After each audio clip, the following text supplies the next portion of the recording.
Guys, so you're looking to incorporate your food business, but you're thinking to yourself, which is the best for me and how should I start one? Should it be an LLC? Should it be a sole proprietorship? There's actually 4 variations I'm going to cover in this video, and I'm going to explain to you the benefits and some of the drawbacks of these 4 ways to incorporate your food business.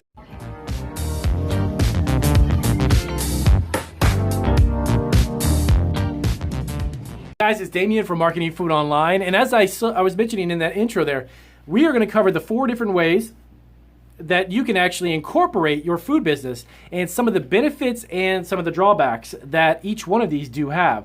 Now, it's going to be varied based upon your situation. And as a really quick disclaimer, I am not an accountant, I am not a lawyer, but I'm simply going to explain to you these 4 different ways that you can incorporate your business. So please take this as advice, not as a legal advice or advice from an accountant.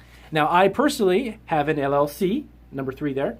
But I'm going to go through the list and talk to you about what each of the 4 mean, because I know many of you are very new to business, and being a small startup food business, there are risks and there are liabilities that you need to be aware of, but they are not there to stop you from starting your business. So please do not get afraid or scared of starting a business when I explain the different liabilities and benefits of these. You need to create your business and move forward, okay? I have 350 videos that will show you all the things you need to know about starting a food business, so you need to be assured of yourself and simply do it, okay? With that motivational speech done, I'm going to start with number 1. I can't point behind me, but number 1 here, sole proprietorship. The sole proprietorship is actually one of the easiest formations of a business that you can do legally. The entity itself will allow you to create what's known as a DBA, that is doing business as. Now what that means is you create a name for your business and you're doing business as, let's say, Susie's Cookies, okay? Then you go to a bank and you open up a business checking account with the DBA name. There it is. The DBA, and you put that on the account, and you can actually utilize your own line of credit, your own credit card, your personal credit cards and stuff to start the business for business expenses and such, and there are tax benefits for business expenditures, okay? And again, all this information, please speak to your tax accountant for more specific details about this. Again, I am not giving you accounting advice at all. I don't want to be held responsible for accounting advice. I am simply explaining the different formations of the business. So, now there are a couple of drawbacks though. Sole proprietorships, when they are formed that way, they do open you up to liability on a personal level as well as the business. So if something were to happen, you could personally be liable for that situation, whatever that situation is. And then, of course, your legal business entity, your DBA, would also be held responsible for it as well. So it is the easiest way to start, but remember, the risk factor is quite great when you open a sole proprietorship if something were to happen. So from a personal standpoint, your home, your personal things and stuff could actually eventually be litigated in a sense, and it could be an issue where you could lose that stuff. So just be aware of that type of risk. Now, the next one is partnership. Now, a partnership, okay guys, so the partnership, which is also known as, I had to make a little notation there, general partnership. If you are going to create a business with another person, you don't necessarily have to file papers to make that agreement legal. You need to spell it out on a document, and you both have to sign it and agree to it. And of course, keep in mind that any document that is signed by 2 separate parties is a binding agreement. So what you would still need to do, this doesn't mean that you don't have to file any paperwork. You do need to have a business license, of course, and that is going to be dependent upon the city and county where you are in your state. Okay, now those are different types of documents that would need to be filed. That has nothing to do with filing papers of incorporation, but you do need to have business licenses and of course food inspection license and permits. That's a separate video. Actually, that's a separate few videos. So a partnership in general basically breaks it down that you and someone else agree upon your ownership in that company, okay? And you want to clearly write that out.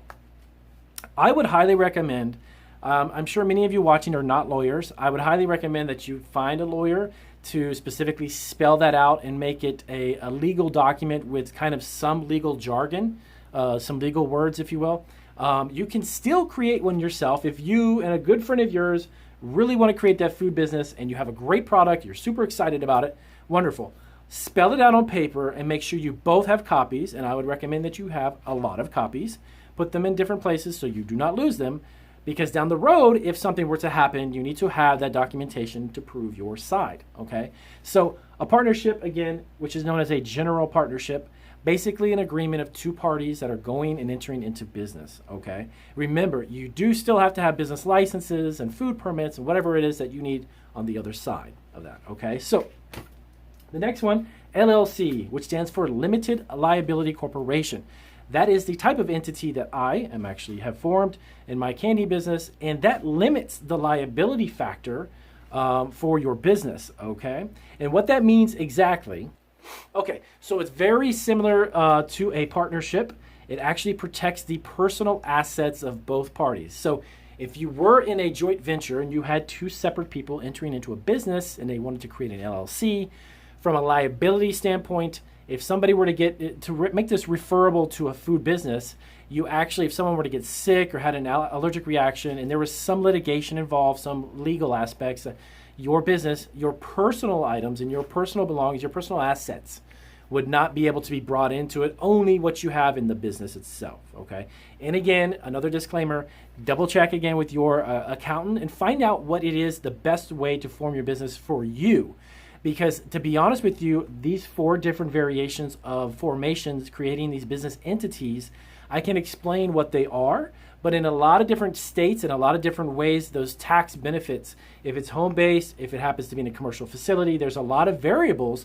So it would be beneficial to clearly understand your own perspective and your own situation, your own circumstances, and then see which one of these would best apply, okay? For me, an LLC was something that was best for us. So the last one is corporation.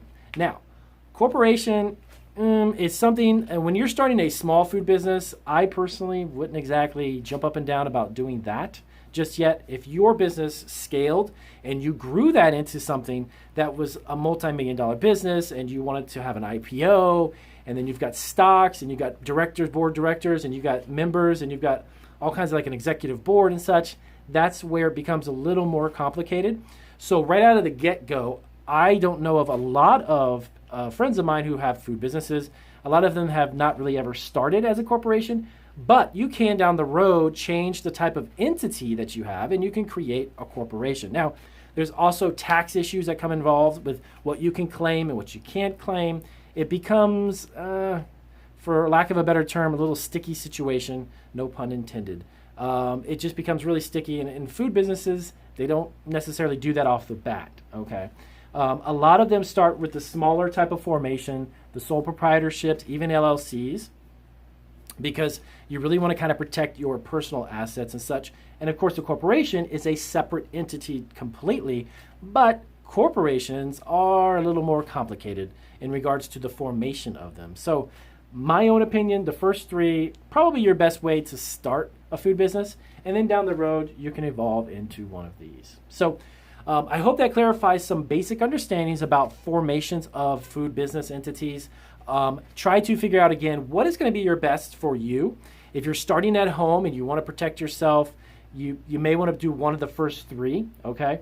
Figure out what is good and beneficial, because a lot of home-based businesses, if you are paying a mortgage or you have water bill, and part of that water bill is going to be used because you're making food at home, that water bill, your electric bill, even your internet and phone bill, because you may be also running a business at home and you're using the phone, you use the internet most of the time to fill orders or promote products.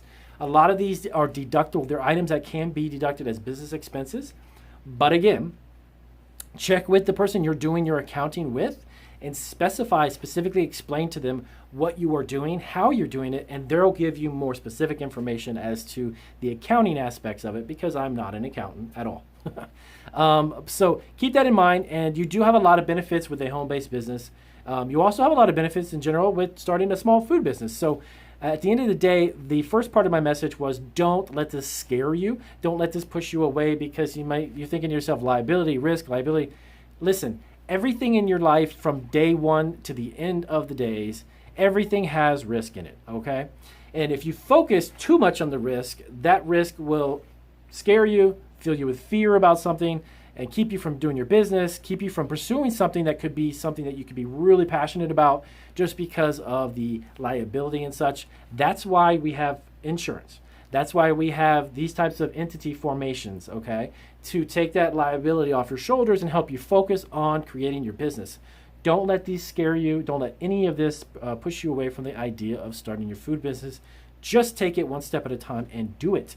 Every single day, make one type of movement towards your business, creating it, forming the business, incorporating, getting your insurance. If you have to call up a package company, if you're watching some of my amazing videos, whatever it may be, please don't let that deter you from pursuing your goal of having a food business. Okay, so with that being said, I'm going to keep it short and sweet as I always do. If my videos were helpful, give me a big old thumbs up. And if you have any questions about these formations, again, just let me know down below. As always, I will get to your answers as soon as I can. You guys have a great one. Thanks. See you on the next video.